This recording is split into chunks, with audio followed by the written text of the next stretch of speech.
আমাদের প্রিয় আলহাজ খলিলুর রহমান সাহেব কেডিএস গ্রুপের চেয়ারম্যান, এই ন্যাশনাল ব্যাংকের চেয়ারম্যান নির্বাচিত হওয়ার পরে এই প্রথম তার গ্রামের বাড়িতে এসেছেন। তার বিভিন্ন ব্রাঞ্চের এই ম্যানেজার বিন্দু, অফিসার বিন্দু, এলাকাবাসী আমরা সবাই তাকে ধন্যবাদ জানাতে আসছি।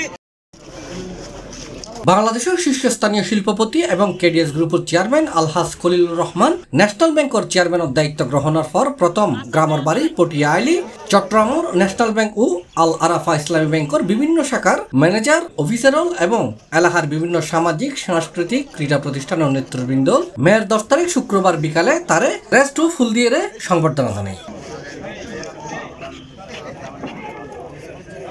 এই সময় উপস্থিত আছেন পটিয়া পৌরসভার মেয়র আলহাজ আইয়ুব বাবুল, আল আরাফা ইসলামী ব্যাংকের পরিচালক আহমেদুল হক, চট্টগ্রাম কুলসি ক্লাবের নেতৃবৃন্দ, কেন্দ্রীয় মেম্বার সমিতির সাধারণ সম্পাদক আলহাজ হাশেম মেম্বার, কুসুমপুর ইউনিয়ন পরিষদের প্যানেল চেয়ারম্যান শওকত মেম্বার, এভিটসের প্রতিষ্ঠাতা এবং সভাপতি বিশিষ্ট ক্রীড়াবিদ ইদ্রিস অপু, হরিণ হাইন আদর্শ যুব সংঘ সভাপতি নূর মোহাম্মদ, বুড়াপুকুর জামে মসজিদের সাধারণ সম্পাদক ইউসুফ খান, আবু ফারুকি, আলহাজ ইলিয়াস জসিম, ইমরান খান, এভিটসের বর্তমান সভাপতি হাশেম বাহাদুর সহ বিভিন্ন সামাজিক সংগঠনের নেতৃবৃন্দ। এই ন্যাশনাল ব্যাংক সৃষ্টি থেকে উনি উদ্যোক্তা হিসেবে কাজ করেছেন। ন্যাশনাল ব্যাংক ব্যাপক সুনামের সহিত ন্যাশনাল ব্যাংক কাজ করছে। আজকের দুর্দশা অবস্থায় তাকে আবার চেয়ারম্যান নির্বাচিত করে ব্যাংকের সুনাম ফিরিয়ে আনার জন্য আপ্রাণ চেষ্টা করে যাবে এবং তার জন্য দোয়া করি।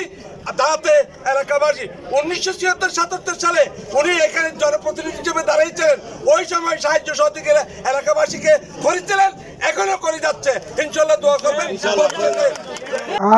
এভিটসের সম্মানিত প্রধান পৃষ্ঠপোষক, এলাকার গর্ব, এই এলাকার কৃতি সন্তান, পটিয়াবাসীর গর্ব, চট্টগ্রামের গর্ব, পুরো বাংলাদেশের গর্ব আলহাজ খলিলুর রহমান সাহেব ন্যাশনাল ব্যাংক লিমিটেডের উদ্যোক্তা পরিচালক, এই প্রথম ও ন্যাশনাল ব্যাংকের চেয়ারম্যানের দায়িত্ব লই এভিটসের পক্ষতুন, অত্র এলাকার পক্ষতুন এবং চট্টগ্রামবাসীর পক্ষতুন, পটিয়াবাসীর পক্ষতুন অভিনন্দন। ওর হাত ধরিয়ে ন্যাশনাল ব্যাংক ঘুরে দাঁড়াবো আমার বিশ্বাস। C plus Chittagong.